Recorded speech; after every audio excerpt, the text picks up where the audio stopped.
हर हर महादेव। हम आ गए लखीसराय के अशोक धाम मंदिर। काफी विशाल मंदिर है, देखिए मंदिर का दृश्य। यह देखो श्री इंद्र दमनेश्वर महादेव मंदिर, भारी विशाल मंदिर है। और इधर बगल में देखो पार्वती जी के, ये पार्वती जी का मंदिर है।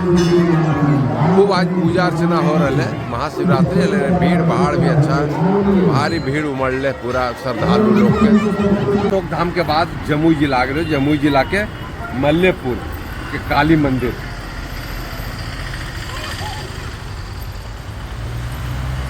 मलयपुर जमुई के काली मंदिर की भव्यता देखिए, भारी भव्य गेलो 3 आगे जो महादेव सिमरिया, श्री श्री 108 बाबा धनेश्वर नाथ मंदिर।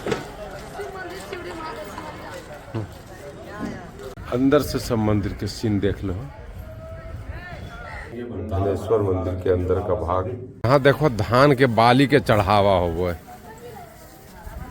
महाशिवरात्रि के छुट्टी के ये अंतिम दर्शन कुमार आ गए है।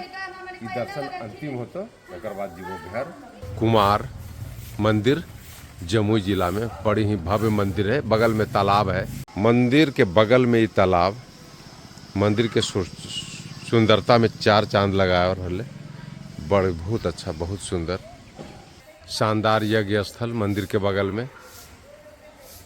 मंदिर के बगल में एक और नया मंदिर नेतुलेश्वर महादेव के नवनिर्मित मंदिर, शानदार मंदिर।